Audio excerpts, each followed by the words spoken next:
जीवन का सबसे कठिन हिस्सा यह तय करना होता है कि हमें थामे रहना चाहिए या आगे बढ़ना चाहिए। हम सभी कभी न कभी उस मोड़ पर खड़े होते हैं जहां यह सोचते हैं कि किस रास्ते पर चलें। तो सवाल यह है, आप क्या करते हैं जब परिचित माहौल सीमित महसूस होता है, लेकिन अज्ञात डरावना लगता है? हम कैसे जान सकते हैं कि कब स्थिर रहना है और कब आगे बढ़ना है? बाइबल में इन सवालों के जवाब हैं जो शायद हमें आश्चर्यचकित कर सकते हैं। पहले, आइए अय्यूब की कहानी में गहराई से उतरते हैं। अय्यूब वह व्यक्ति था जिसके पास सब कुछ था, स्वास्थ्य, धन, एक प्यार करने वाला परिवार। लेकिन एक पल में ही सब कुछ उससे छीन लिया गया। उसने अपने बच्चों, आजीविका और यहाँ तक कि अपने स्वास्थ्य को भी खो दिया। सोचिए, सब कुछ खो देने की वेदना कैसी होती होगी।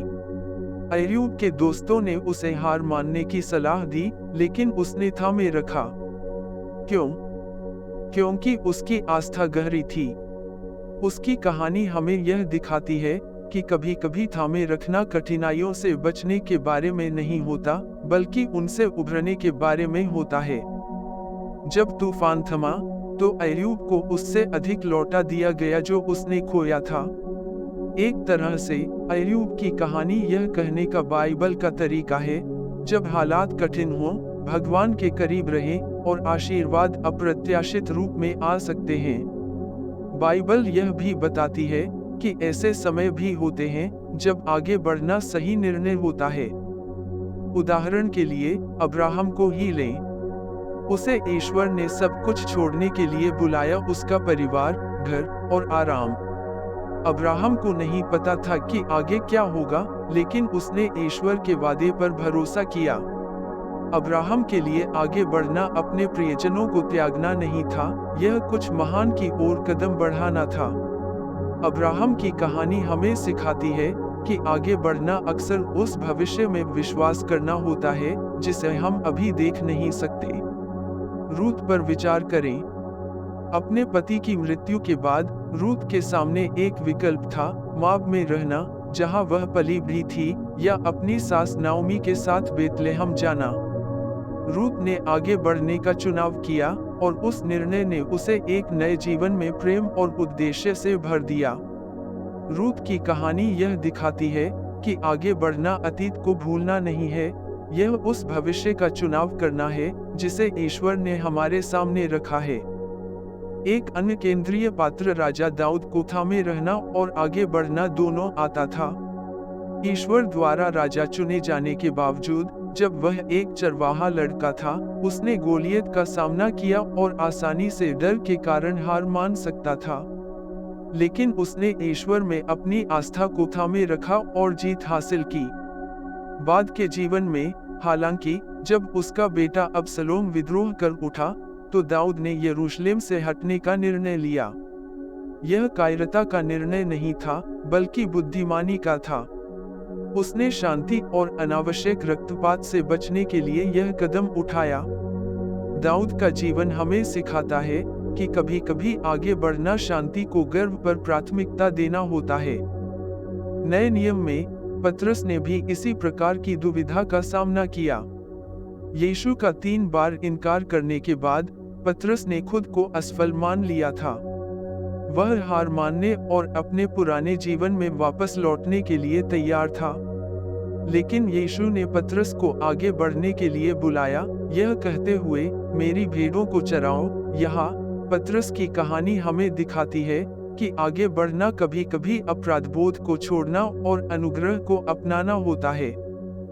पतरस आगे बढ़ा और शुरुआती कलीसिया का स्तंभ बना, हमें यह सिखाते हुए कि आगे बढ़ना हमारी गलतियों को छोड़ने के बारे में नहीं है, बल्कि ईश्वर की क्षमा में शक्ति खोजने के बारे में है। यहाँ तक कि स्वयं यीशु भी हमें थामे रहने और आगे बढ़ने के बारे में पाठ देते हैं। अपने पूरे मंत्रालय के दौरान, उन्होंने अस्वीकार और विरोध के बावजूद अपने मिशन को दृढ़ता से थामा। गतसमनी में, उन्होंने प्रार्थना की, यदि संभव हो, तो यह प्याला मुझसे टल जाए। फिर भी उन्होंने पिता की इच्छा को थामा, और क्योंकि उन्होंने ऐसा किया, मुक्ति सभी के लिए उपलब्ध हो गई। यीशु की यात्रा हमें याद दिलाती है कि थामे रहना स्वयं से अधिक बड़े उद्देश्य को समर्पित होना है, भले ही यह चुनौतीपूर्ण हो। दूसरी ओर यीशु जानते थे कि कब आगे बढ़ना है। चमत्कार करने के बाद लोग उनसे रुकने की विनती करते, लेकिन उन्होंने अपनी यात्रा जारी रखी, यह समझते हुए कि एक स्थान पर रुकना उनका बुलावा नहीं था। यीशु के कार्य हमें सिखाते हैं कि आगे बढ़ना कभी कभी हमारे उद्देश्य को पूरा करने के बारे में होता है, न कि वहां रहने के बारे में जहां यह आरामदायक हो। तो हम इन कहानियों को अपने जीवन में कैसे लागू करें? जीवन हमें अक्सर ऐसे क्षण लाता है जब हम अनिश्चित होते हैं कि हमें थामे रहना चाहिए या आगे बढ़ना चाहिए। नीतिवचन हमें बताता है, अपने संपूर्ण मन से परमेश्वर पर भरोसा रखो और अपनी समझ पर निर्भर मत रहो।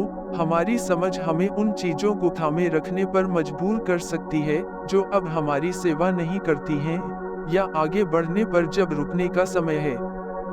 लेकिन ईश्वर की बुद्धिमानी हमेशा हमें सही मार्ग दिखाएगी। प्रेरित पौलुस एक और उदाहरण है जो आस्था को क्रियान्वित करते हैं। पौलुस ने अपने उद्देश्य के लिए जहाज टूटने, कैद और उत्पीड़न के बावजूद थामे रखा। उन्होंने यहाँ तक कहा, मैं मसीह यीशु में परमेश्वर के उच्च बुलावे का लक्ष्य रखता हूँ। फिर भी जब उन्होंने महसूस किया कि उनका मिशन पूरा हो चुका है, तो पौलुस खुद को अर्पित होने के लिए तैयार थे। उनका जीवन हमें दिखाता है कि थामे रहना और आगे बढ़ना दोनों के अपने अपने मौसम होते हैं। उन मौसमों को पहचानना बुद्धिमानी और आस्था की आवश्यकता होती है। अंततः चाहे हम थामे रहे या आगे बढ़े, हमें बाइबल में मार्गदर्शन मिल सकता है। याकूब हमें बताता है, यदि तुम में से कोई बुद्धि की कमी महसूस करता है तो वह परमेश्वर से मांगे। यह पद हमें याद दिलाता है कि हमें ये कठिन निर्णय अकेले लेने की आवश्यकता नहीं है। चाहे हम किसी सपने, एक रिश्ते या किसी स्थान से जुड़े रहें, या हम नई शुरुआत के लिए तैयार हों, ईश्वर हमें ज्ञान देने का वादा करते हैं जब हम उनकी तलाश करते हैं। कभी कभी थामे रहना उस पर भरोसा करना होता है जब परिणाम स्पष्ट नहीं होते। यह अय्यूब की तरह दृढ़ता से खड़े रहना है, परीक्षाओं को सहना है और विश्वास करना है कि ईश्वर का एक उद्देश्य है जो हमारी समझ से परे है। दूसरी ओर आगे बढ़ना अक्सर परिवर्तन को अपनाना होता है, जैसे अब्राहम, रूत या पतरस, और ईश्वर की नई योजना में कदम रखना होता है। जैसे ही हम इसे समाप्त करते हैं, यहाँ एक सुकून देने वाला विचार है, ईश्वर की योजनाएं हमेशा हमारे भले के लिए होती हैं। यिर्मयाह कहता है, क्योंकि मैं उन योजनाओं को जानता हूँ जो मैंने तुम्हारे लिए बनाई हैं, जो तुम्हें सफल और हानि से दूर रखने के लिए हैं, जो तुम्हें आशा और भविष्य देने के लिए हैं। चाहे हम थामे रहे या आगे बढ़े, हम कभी भी ईश्वर की देखभाल से बाहर नहीं होते हैं, और कभी कभी सबसे कठिन हिस्सा बस उनके साथ अपने अगले कदम में विश्वास करना होता है। आपके समय और इन कालातीत पाठों को मेरे साथ देखने के लिए आपका बहुत बहुत धन्यवाद। अगर आपको यह वीडियो प्रेरणादायक लगा तो कृपया इसे एक लाइक दें, इसे किसी ऐसे व्यक्ति के साथ साझा करें जिसे प्रोत्साहन की आवश्यकता हो, और इस तरह की और सामग्री के लिए चैनल को सब्सक्राइब करना न भूलें। आपका समर्थन हमारे लिए बहुत मायने रखता है और हमें परमेश्वर के वचन के साथ दूसरों तक पहुंचने में मदद करता है। अगले वीडियो तक धन्य रहे और याद रखें, सही रास्ता वही है जो आपको परमेश्वर के करीब लाता है।